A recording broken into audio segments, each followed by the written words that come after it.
ঘৰচোন বৰ ধুনীয়াকৈ ফুলি আছে। মায়ে চাগে বৰ ধুনীয়াকৈ মেইনটেইন কৰে দেই। ঘৰখনৰ বাৰু মানুহবোৰ সকলোবোৰ ঠিকেই পাইছোঁ। মাও ভাল, দেউতাও ভাল, লগতে এওঁ ভালেই বাৰু। কিন্তু এওঁ ইমান মূৰত কথাই নাপাতে। হয়তো চাগে তেওঁ নতুনকৈ বিয়া পাতিছে কাৰণে চাগে লাজ কৰিছে নেকি ঠিক নাই। মোৰো লাজ লাগে বাৰু তেওঁলৈ।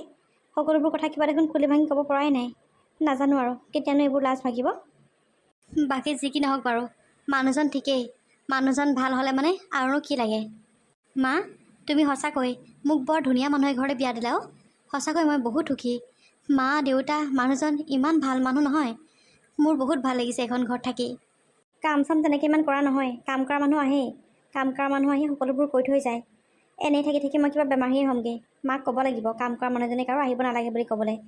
সকলোবোৰ কাম ময়ে কৰিম আৰু ঘৰত কেইজানো কাম ওলাব। নিজে কামবোৰ কৰিলে মানে দেহাটো ভালে থাকিব, তেজবোৰ চলাচল কৰি থাকিব। বহি বহি সোনকালে বেমাৰীয়ে হ'ম পায়। মাক ক'ব লাগিব কথাটো। অঁ বোৱাৰী, তুমি হ'বা ইয়াতে আছা? পিছে ইয়াত অকলে অকলে কি কৰি আছা তুমি? নাই মা, এনেহে অকণমান ওলাই আহিলোঁ। ভিতৰটোতেনো কিমান সোমাই থাকিম, আৰু তেনেকৈ একো কাম চাম নায়েই। মই এটা কথাই ভাবিছোঁ মা, কাইলৈৰ পৰা নহ'লে আমাৰ কাম কৰা বাইদেউগৰাকীক আহিব নালাগে বুলি কৈ দিব। ঘৰৰ সকলোবোৰ কাম মই অকলে কৰিম। ঘৰতনো কাম আছে কেইটা, সেইকেইটা যদি মই কৰিব নোৱাৰোঁ কেনেকৈ হ'ব বাৰু কওকচোন আপুনি। আৰু এনেই থাকি থাকি কিবা মোৰ নিজকে বেমাৰীহে লগা হৈছে। তাতকৈ গোটেই ঘৰৰ কামবোৰ ময়ে কৰিম। তেওঁক আপুনি নহ'লে আহিব নালাগে বুলি কৈ দিব। কিয় নালাগে দিয়া, তেওঁ আহিব নহয় কাম কৰিবলৈ। আৰু মোৰ একমাত্ৰ বোৱাৰীজনীকে মই ঘৰত কাম কৰাম নেকি? নকৰোঁ দেই মই। নহয় অ' মা, আচলতে কাম চামবোৰ কৰি থাকিলে মন চনবোৰ ভাল লাগে। এনেই বহি বহি কিবা আমনিহে লগা হৈছে মোৰ। তেওঁক নহ'লে এটা কাম কৰিব, বাহিৰৰ কামবোৰ কৰিবৰ কাৰণে তেওঁক মাতি দিব। ভিতৰৰ কামবোৰ ময়ে কৰি ল'ম মা। হয় নেকি? ঠিক আছে বাৰু দিয়া। যদি তোমাৰ ইমানেই কাম কৰিবলৈ মন গৈছে তেতিয়াহ'লে কাইলৈৰ পৰা তুমি কাম কৰিবা বাৰু। পিছে বাবা উঠাই নাই নেকি শুই পেলাই? অঁ, এওঁক মই শুই থকা দেখাই নাই। মই ভাবিছোঁ এওঁ আকৌ মৰ্ণিং ৱাক কৰিবলৈ গ'ল নেকি? বাবাইতো মৰ্ণিং ৱাক কৰিবলৈ নাযায়, কিন্তু ইমান ৰাতিপুৱা সি গ'ল ক'লৈ? আহিব দিয়ক মা, ক'ৰবাত চাগে ওলাই গৈছে বা এনেই চাগে অকণমান খোজকাঢ়ি দিছে, সেনেকুৱা হ'ব পাৰে। পিছে ব'লক মা, মই চাহ কফি কিবা এখন বনাওঁ, দুয়োগৰাকী একেলগে খাম। আহক। ঠিক আছে বাৰু, ব'লা ব'লা। তুমি বনোৱাগৈ, মই গৈ আছোঁ। অঁ ঠিক আছে মা। এই ৰাতিপুৱাই ক'লে গ'ল কি? এইটো মৰ্ণিং ৱাক কৰা মানুহ নহয় বাৰু। অফিচলৈ যাবলৈ সি নিজে সাৰ নাপায়, মই গৈ তাক জগাবগৈ লাগে। কিন্তু ক'ত বা গ'লগৈ আকৌ? আহিলে মানে তাক সুধিব লাগিব ক'ত গৈছিলে সি। এতিয়া যাওঁ, চাহ একাপ খাই লওঁগৈ। নিজৰ জীৱনটোৰ ওপৰতে খং উঠে মোৰ। নিজৰ জীৱনটো একেবাৰে নৰক বনি গ'ল মোৰ, নৰক। একো নাই আৰু মোৰ জীৱনত আশা ভৰসা সপোন একোৱে নাই মোৰ। জীয়াই থাকিব লাগে, অকল জীয়াই আছোঁ। এইজনীকতো মোৰ দেখিলে খং উঠে কৈছোঁ নহয়। মানে তাইৰ পৰা মই যিমান পলাব বিচাৰোঁ তাই আকৌ মোৰ সিমানে কাষ চাপিব বিচাৰে। তাইক মোৰ চকু পাৰি দেখিবলৈ মন নাযায়। নাজানো মই একেটা ৰুমতে কেনেকৈ আছোঁ, একো ভাবিয়ে পোৱা নাই মই। অকল কেৱল মোৰ দীপালৈকে মনত পৰি থাকে। কিমান ভাল পাওঁ মই দীপাক। তাইক মই আজিও ভাল পাওঁ। যদি তাই কয় যে আজি তাই মোলৈ গুচি আহিব, মই তাইক এতিয়াও আনিবলৈ ৰাজি হৈ আছোঁ। কিন্তু মোৰ এই নিষ্ঠুৰ মা আৰু দেউতাৰ কাৰণে মই এই কামটো কৰিব পৰা নাই। মা দেউতা থকাৰ কাৰণে দীপাৰ পৰা মই আঁতৰি থাকিব লগা হৈছে। জীৱনটোত কি হৈছে একোৱে গম পোৱা নাই মোৰ। ঘৰখনত সোমোৱা মাত্ৰকে মূৰটো একেবাৰে মোৰ গৰম হৈ আহে। আজি মই কেনেবাকৈ কিবা কৰি হ'লেও দীপাক ফোন এটা কৰিবই লাগিব। মই এইজনত থাকিব নোৱাৰোঁ আৰু। মোক দীপাক লাগে। তাইক মই বহুত ভাল পাওঁ, বহুত ভাল পাওঁ দীপাক। হেৰি, আপুনি আহিলে? অঁ আহিলোঁ। পিছে আপুনি ক'লৈ গৈছিলে? মই শুই উঠি মানুহটোক নেদেখিলোৱে যে। মাও সুধি আছিলে আকৌ আপুনি ক'লৈ গৈছিলে। মই আকৌ ক'লোঁ বোলো ৱাক কৰিব গৈছে নেকি বোলো, মৰ্ণিং ৱাক। মায়ে ক'লে বোলে সিটো মৰ্ণিং ৱাক কৰিবলৈ নাযায় বোলে। আপুনি ক'লৈ গৈছিলে ৰাতিপুৱাই? এনেই অলপ ওলাইহে গৈছিলোঁ। হয় বাৰু মই ৱাক কৰিবলৈ নাযাওঁ, কিন্তু আজিৰ পৰা যাবলৈ ষ্টাৰ্ট কৰিছোঁ আৰু। অঁ খুব ভাল কথা পায়। মানুহে অকণমান ৱৰ্কআউট কৰিব লাগে, তেতিয়াহে নিজৰ স্বাস্থ্যটো ভাল হৈ থাকে। পিছে আপুনি অফিচ যাব নহয় আজি? যাম। অফিচ আকৌ কিয় নাযাম মই? অঁ মই এনেই সুধিছোঁ আপোনাক। অফিচলৈ যায় যদি গা পা ধুই আজৰি হওকগৈ যাওক। সময় হ'ল নহয়, মোৰ ভাত পানী বনাই মই আজৰি হ'লোৱেই, আৰু টিফিনো পেক কৰি থৈছোঁ। যাওক সোনকালে গা ধুই পেলাই আজৰি হৈ আহকগৈ। মোৰ অফিচৰ টাইম মই ভালদৰে জানো। তুমিনো কেতিয়া আহিছা? আজি তোমাৰ 4-5 দিনমান হৈছেহে অহা। মইতো তাতকৈ আগৰ পৰাই অফিচলৈ গৈ আছোঁ। কোনটো টাইমত শুই উঠিব লাগে, কোনটো টাইমত গা ধুব লাগে মই ভালদৰে জানো। তুমি মোক এক্সট্ৰাকৈ শিকাব নালাগে আৰু। কথাবোৰ এনেকৈ কিয় কৈছে? মই আপোনাক কৈছোঁহে। হ'ব দিয়ক, কোৱাৰ কাৰণে যদি বেয়া পাইছে তেতিয়াহ'লে আই এম চৰি। আজিৰ পৰা বাৰু মই আপোনাক এইবোৰ একো নকওঁ।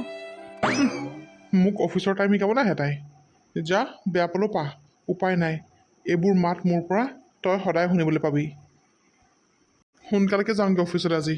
এইজনী মুখখন চাই থাকিবলৈ মন নাই মোৰ। ক'তো ওলাই যাব নোৱাৰা হ'লোঁ। মানুহৰ অকল এটাই কথা আৰু, ইমান বয়স হ'ল, বিয়া কেতিয়া পাতিবি? আৰে মই বিয়া কেতিয়া পাতোঁ কেতিয়া নাপাতোঁ সেইটো মোৰহে কথা। মই মোৰ নিজৰ ঘৰতে আছোঁ। কাৰোতো মই ভাতৰ কাঁহীখন টানি পেলাই খোৱাগৈ নাই নহয়। মানুহবোৰ জানো পাই কিয় এনেকুৱা? পৰাপক্ষততো মই মানুহৰ পৰা পলাই ফুৰোঁ আজিকালি। অকল খালি চবৰে বিয়া কথাই। মই কেনেকৈ কি কৰি আছোঁ মইহে একমাত্ৰ গম পাওঁ। মই জীৱনত বিয়া কেতিয়াও নাপাতোঁ। মই সেইটো মনত এটা সিদ্ধান্ত বান্ধি ল'লোঁ। মই লাটুকে ভাল পাইছিলোঁ আৰু মই তাকে ভাল পাম সদায়। তাৰ বাদে বেলেগ কাৰো লগতে মই বিয়া হ'ব নোৱাৰোঁ। সকলোৰে খালি মোক লৈ টেনশ্যন।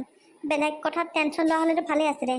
মই কেলে বিয়া হোৱা নাই, কেলে ঘৰতে আছোঁ, সকলোৰে খালি অকল সেইটোৱে আলোচনা। ইহঁতৰ আগত যদি অকণমান দুৰ্বল হৈ দেখাওঁ, ইহঁতে বহুত চান্স লৈ লয়, ধেৰ কথা শুনাই দিয়ে। আমাৰ এই মানুহখিনিৰ আগত দুৰ্বল হৈ থাকি লাভ নাই। অকণমান মুখে মুখে উত্তৰ দিব পৰা হ'ব লাগিব। তেতিয়াহে মই এইখন সমাজত জীয়াই থাকিব পাৰিম। নহ'লেতো মোক কথা শুনাই মাৰি পেলাব মোক। যাওঁ এতিয়া ঘৰলৈকে যাওঁগৈ। বহুত দেৰি হ'ল বাহিৰলৈ ওলাই অহা। মায়ে আকৌ চিন্তাই কৰি থাকিব নহ'লে। অঁ দীপা, ক'ত গৈছিলি তই? এনেই অকণ ওলাই আহিছিলোঁ। পিছে জোনমণি, তই কেতিয়া আহিলি ঘৰলৈ? মোৰ অহা আজি 3 দিনমানেই হ'ল। তোৰ ওচৰলৈ আহিমকৈ আহিবই পৰা নাই আৰু পাই। পিছে বাকী ভালে আছে নহয়? ঘৰত এই খুৰা খুৰীহঁতৰ ভালনে? ভালেই সকলোৰে ভাল। তহঁতৰ ঘৰত ভাল নহয় চবৰে? অঁ ভাল। পিছে কেইদিনমান থাকিবি নেকি তই? অঁ কেইদিনমান আছোঁ। মা ঘৰলৈ সেই বহুত দিন হ'ল অহাই নাই। তাকে বোলো 2 দিনমান থাকি যাম বুলি আহিছোঁ আৰু বেছি দিন নাথাকোঁ বাৰু, 4 দিনমান থাকিম আৰু। পিছে তোৰ কেনেকুৱা চলি আছে এতিয়া? ঠিকে আছেনে সি? নাই অ', মোৰ লগত একো ঠিক হোৱা নাই। এইবোৰ ঢেৰ কাহিনী হৈ গ'ল। তোকনো এতিয়া মই কোনডোখৰৰ পৰা আৰম্ভ কৰোঁ, ক'তনো শেষ কৰিম, একো চিন্তা কৰিয়ে পোৱা নাই জোনমণি। অঁ একো ঠিক নাই মানে? কি হ'ল কচোন ক। জোনমণি, লাটুৱে বিয়া পাতিলে। বিয়া পাতিলে মানে? কাক বিয়া পাতিলে? বেলেগ ছোৱালীজনী। কোনোবা সিহঁতৰ মাহীয়েকৰ মানে তাৰ হয়নে কিবা এনেকুৱা আৰু। তাইকহে বিয়া পাতিলে। কিন্তু তোৰ লগত কি হ'ল? তোৰ লগত চব ঠিকেই আছিলে। সিনো এনেকুৱা কৰিব লাগেনে বাৰু? নহয় জোনমণি, তাৰ গাত আচলতে দুখ নাই। মই তাৰ গাত অকণো দুখ নিদিওঁ। আচলতে সি যিটো সিদ্ধান্ত লৈছে, সেইটো সিদ্ধান্ত আমি দুয়োটাই ভালকৈ কথা বতৰা পাতি আমাৰ দুটাৰ বুজাবুজিৰ মাজতে হৈছে। মানে কচোন ভালকৈ ক, কি হ'ল? মানে তইতো জানই তাক মই কিমান ভাল পাওঁ, আৰু আমাৰ ভাল পোৱাবোৰ কিমান দিনৰ পৰা চলি আছে তই সকলোবোৰে জানাও।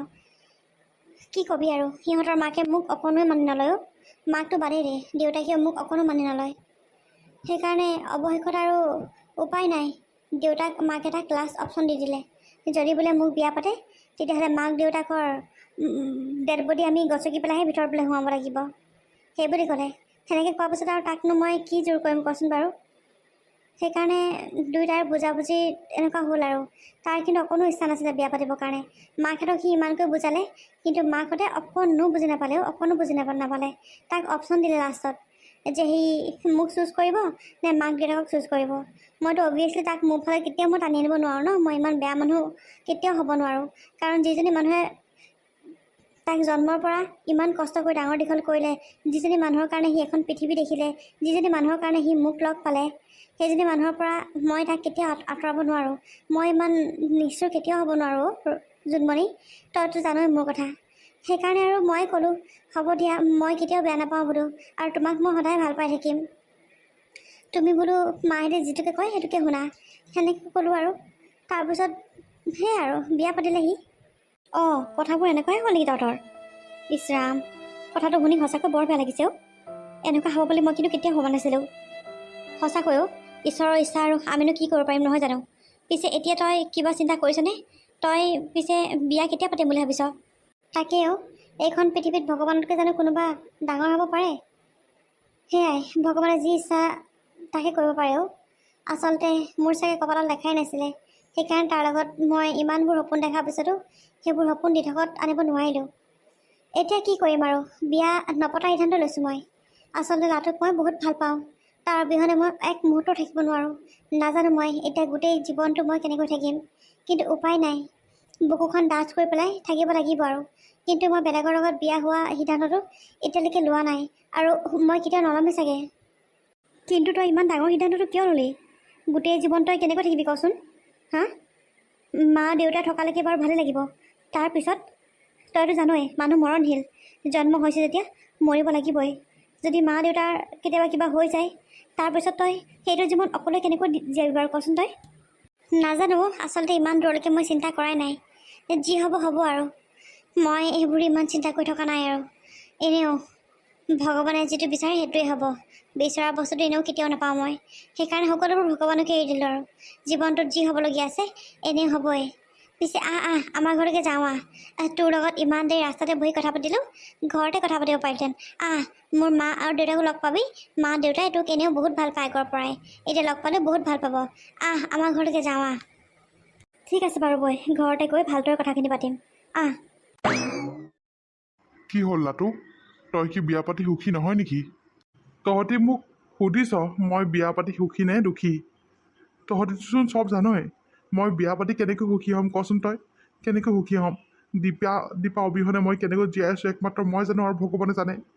অকল মা আৰু দেউতাৰ খাতিৰত মই এতিয়া অনিচ্ছা স্বত্বেও ৰশ্মিৰ লগত থাকিব লগা হৈছে। কি কৰোঁ মই একো চিন্তা কৰি পোৱা নাই। মই নোৱাৰিছোঁ আৰু। তাইকো মই লাহে লাহে বেয়া ব্যৱহাৰ কৰিবলৈ লৈছোঁ। মোৰ তাইলৈও বেয়া লাগিব, তাইকো মই দুখ দিব নিবিচাৰোঁ, কাৰণ তাই নিৰ্দোষী হয়। তাইৰ গাত একো দুখ নাই, তাইতো একো গম নাপায় ন। সেইকাৰণে তাইক মই বেয়াকৈ ক'বলৈ কেতিয়াবা মনো নাযায়, কিন্তু মোৰ তাইক দেখিবলৈ অকণো মন নাযায়। মোৰ খঙে উঠি থাকে, অকল অট'মেটিক মুখৰ পৰা বেয়াকৈ ওলাই যায়। কি কৰোঁ মই কচোন তহঁতি, ক না প্লিজ। আৰে তইতো কিন্তু ভাল কাম কৰা নাই দেই। তই তাইক বিয়া পাতি আনিলি, অনাৰ পিছত তই এতিয়া তাইক অত্যাচাৰ নকৰিবি পাই। তাইতো একো নাজানে ন, তাইৰ গাত একো দুখ নাই। তই তাইক অত্যাচাৰ নকৰিবি, যিমান পাৰ মৰমেৰে কথাবোৰ কবি। ভাল নাপালেও ভাল নোপোৱাটো তাইক দেখাই নিদিবি। তই কিন্তু এইটো বহুত ভুল কাম কৰি আছ দেই লাটু। তোক মই বাৰে বাৰে কৈ আছোঁ, তই এইটো কাম কেতিয়াও নকৰিবি, কাৰণ ৰশ্মিৰ গাত একো দুখ নাই। তাই এজনী নিৰ্দোষী ছোৱালী হয়। তই তাইক যিমান খং উঠি থাকিলেও বেয়াকৈ একো নকবি। মই জানো, মই সকলোবোৰে জানো, মই বুজি পাওঁ ছোৱালীজনী বহুত ভাল ছোৱালী হয়। তাইৰ জীৱনটো এনেই ধ্বংস হোৱা নিচিনা লাগিছে এতিয়া মোৰ। তাইক মই অকণো সুখ দিব পৰা নাই। আৰু তাইক মই সুখ দিম কেনেকৈ কচোন? মোৰ মনত কেৱল দীপাই সোমাই আছে। মই ৰশ্মিক নিজৰ কৰি দিব নোৱাৰোঁ, কেতিয়াও নোৱাৰোঁ। আৰু তাই হয়তো মোৰ পৰা আৰু জীৱনত কেতিয়াও মৰম নাপাব, সেয়া মই কেতিয়াও দিব নোৱাৰোঁ। তাইৰ লগত মই ভুল কৰি আছোঁ। তাইক মই গালি গালাজ পাৰোঁ, সঁচা কথা। তাইক মই বহুত কিবা কিবি কওঁ, সেইটোও সঁচা কথা বাৰু। কিন্তু মই কি কৰিম কচোন? একেটা ৰুমতে দুয়োটাই সোমাই থাকোঁ। তাইক দেখি দেখি মোৰ একদম মিটাৰটো উঠি উঠি আহিয়ে থাকে মানে। কি কৰোঁ মই একো চিন্তা কৰি পোৱা নাই। শুন না, ৰশ্মিলৈ ফোন এটা লগাচোন। মোৰ ফোনৰ পৰা ফোন কৰি আছোঁ মই তাইক অথনিৰ পৰা, তাই ফোনটো ৰিচিভ কৰা নাই। তহঁতি কৰ না ফোন এটা কোনোবাই, ময়ো কথা এটা পালোঁ তাইৰ লগত।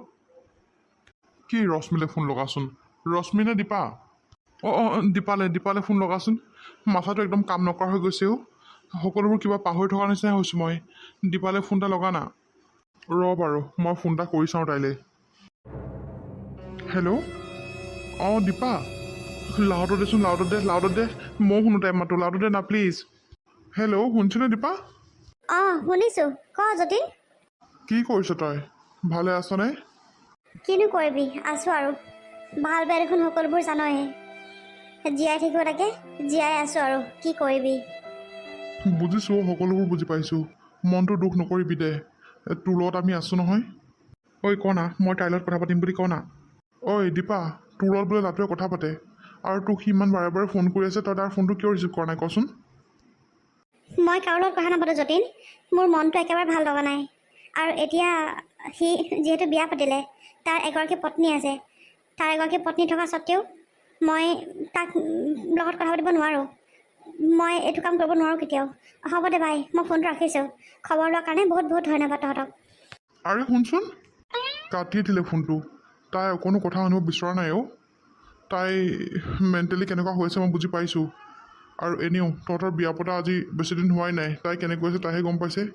হ'ব দে আৰু, তই আৰু এইবোৰ কথাতে মাথা মাৰি থাকিব নালাগে। তাইৰ মন ভাল লাগিলে তাই নিশ্চয় কথা পাতিব। যি হ'লেও তাই মোক কিয় এনেকুৱা কৰিছে?